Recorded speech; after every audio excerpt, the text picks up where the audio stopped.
start with an opening statement from Coach and then take questions after.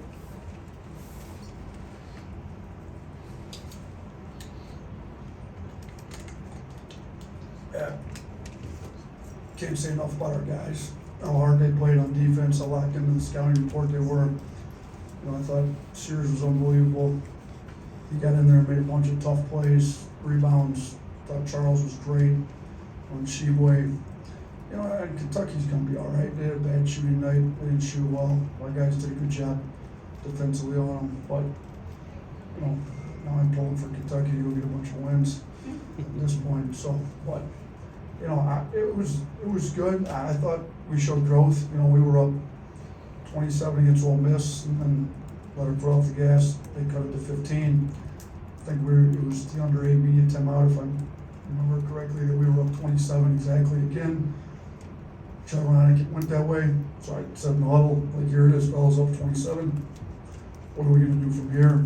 We came out and pushed the lead to 31 instead of let them get back in it. So I thought, we're learning game to game. We've got young guys playing 4 freshmen a lot of minutes, playing new guys, transfers, whatever, a lot. But we're learning. That's really all we're trying to do is get a little bit better every game. I thought we definitely got better this game from the Ole Miss game. So, I'll say this too, the crowd was unbelievable. Students are not in school until, I believe, Wednesday's first day of class. For them to show up like they did tonight, we need great crowds like this. Obviously, it helps when you win. We've been winning, but for them to show up and support us like they did, and everybody, it didn't seem like there was too many open seats in there. So we're trying to put a program and a product out there that everybody's proud to support, and they supported tonight. So I just want to thank everybody for that. James, you opened with Charles and how he was playing against Sheboy. Just what was he able to do to kind of shake him there down the block? Well, his length causes Sheboy some problems. Sheboy's tough, physical, but he's not nearly as tall as Charles is. So, Charles was able to fight his catch enough, push it out. When he did get it, Charles was smart, moved his feet, blocked some shots. If you look, Sheboy was 1 for 7. So, he was obviously effective in challenging his shots at the rim. He doesn't shoot anything outside of at the rim shot. So, I thought part of guarding Sheboy too was we decided to attack him early in ball screens. I don't think he's very good guarding ball screens. We got behind him, I think, 3 times right out of the gate. Jaden Bradley did a great job finding Charles, and they were upset. We've seen him mess up a lot of ball screen coverages and scouting them. So we wanted to attack him in that. When we did attack him, they pulled him out of the game and made it a lot easier to guard him when he's on the bench. He only played less than 23 minutes tonight, so that was certainly helpful too. Nick. Yeah, the efforts of Mark Shears obviously scored in the second half quite a bit, but what he was doing underneath the basket in terms of getting rebounds, and I think he got a steal from Oscar at one point. As far as his efforts tonight, what was kind of the points of emphasis to him going into this game? What did you see from him? We just told all of our guards, this rebound, we ended up getting out rebounded by 4, but they're 3rd in the country in offensive rebounding rate, I believe. So, we told our guys we weren't going to be able to hold them without an offensive rebounding shoot. They ended up with 20, to be honest with you. We didn't do a good enough job. But we told them they can't score on them. The second chance points, we got to try to eliminate. So we told our guard, you got to get in there, you got to rebound. When they do get some rebounds, you got to try to strip them. Thought Sears was in there making some tough rebounds. I believe Sheboy fouled him on one of the rebounds, which was big. Got him in foul trouble. He had 4 fouls tonight. Thought he was able to make some strips in there, just make some tough plays. Loose balls on the ground, he's on it. His defense on Wheeler was good. The last possession of the first half, he stripped Wheeler going the rim. So I thought he just came ready to play. He's a gamer. He's shown up in big games. Showed up on the defense and offensive end this game. He ended up getting a hard hat award. Beat Chuck out by I think a half a point, so which is impressive. Just Charles was great. So I think Clowney told Mark, now that we've seen it, we're not going to let you give us anything less on the defensive end the rest of the year. So I like our guys' camaraderie and chemistry, and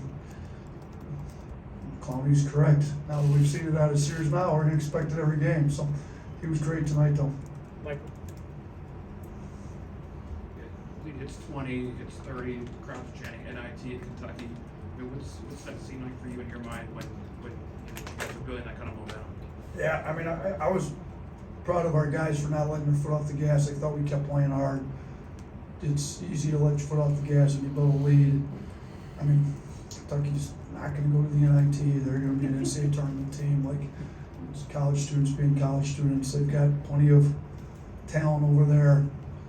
And Cal's done a good job assembling some talent. They've got really good players. They didn't shoot the ball that well tonight. They shot 29%. When you shoot 29%, you know, it's hard to win games. So we obviously some of that was due to our defense, but you know, they did just miss some shots too. So like I said before, I'm hoping they bounce back and play really well because it'll help us moving forward. So we only got them the once this year, so I hope they're contending for a championship at the end and we got the tiebreaker. But you know, they'll get their stuff figured out. This isn't the first time they've lost a game and figured it out and came back. So students are going to be students. I love them. They're great. That's why college environments, I think, are better than NBA environments because you got a student section that gets after it, but still college students being college students. Right. Coach, this game, the country was watching. Nick Saban in the front row, 30+ scouts. Is this what you envision this time of the year? And you got a tough, undefeated SEC play with Arkansas next. How do you talk about putting your foot off the gas? How do you keep it going? You know what? We got to enjoy today. Tomorrow we got to get locked down in Arkansas. Like, I mean, it's great that we played well in front of all these people. And it was great to see Coach Saban there in the front row. He doesn't make it out to too many. I think he has to take too many pictures and sign too many autographs when he comes out. So it was nice to see him out there. I think he's got to, make their butts quit, I think is his saying, if I remember. So we're trying to make them quit tonight, trying to make them proud in the stand. So I don't think Kentucky necessarily quit, but I think our players tried to make them. So that's what we were trying to do, take a little, and I think the students did a great job. We don't have quarters like football, but they did a pretty good job staying through the fourth quarter today. So I'm sure he was happy with that one too. Sure. Coach, talk about how your team's responded since Marvin Ed went down. You put Bradley in the starting lineup. You only had 9 turnovers today. He's done a great job helping you take care of the basketball the last couple of games. And I mean, even made a comment on press row. I mean, I was 12 years old at the time, but he reminds me of an old school point guard like Terry Connor from the Wimp days. Yeah, I didn't see Terry play, so I don't know if that's a good analogy or not, but I'll say this about him. He's tough, hard-nosed, he's a winner. He doesn't let the game speed him up. You know, he had 3 assists. He's kind of given us a calming presence, and he plays really hard on D. So there's a lot of things about him that contribute to winning, and he's been really good for us. Sure, he was good for us before we put him in the starting lineup, but he's getting more and more confident, playing better and better. And really, his start to the game with the passes he was able to throw in pick and roll contributed to Sheboy only playing 23 minutes because he was exposing Sheboy in a pick and roll and his coverage. So I thought Jaden did a great job with offensively and certainly helped our defense when Sheboy wasn't in.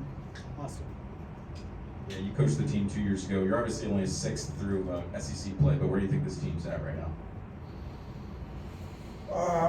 We got a chance. You know, we this game showed we could be good defensively. You know, that team 2 years ago, I believe, was 3rd in the country in defensive efficiency at the end of the year. If we can get up to, maybe after today, we'll be top 10. I think we're 12 coming into today. So, you know, I think we've got a little bit more. We're a little deeper this year. You know, our offensive firepower was pretty good that year. It's good this year. We're different. You know, Brandon and Herb were both 6'8", 6'9" wings. Herb was obviously defensive wizard. I think Pelicans play at the Mavs tonight. If I found him right, so we can turn the TVs and watch her lock somebody up from the Mavs. He'd probably spend some time on Luka, but you know, Brandon's more offensively talented. But I think I like the chemistry with this group. We had really good chemistry with that group. You had guys like Reese volunteering to come off the bench. You got a guy like Noah Gurley who, you know, when he doesn't play as much, is guy in the huddle talking, we gotta put our foot on the, like, so we've got good chemistry, good leadership, like I like where we're at right now. And it's easy to have good chemistry when you're winning games. So, you know, we'll see what happens when we hit a little adversity. Awesome. Thanks, Coach. All right, thanks, appreciate you guys.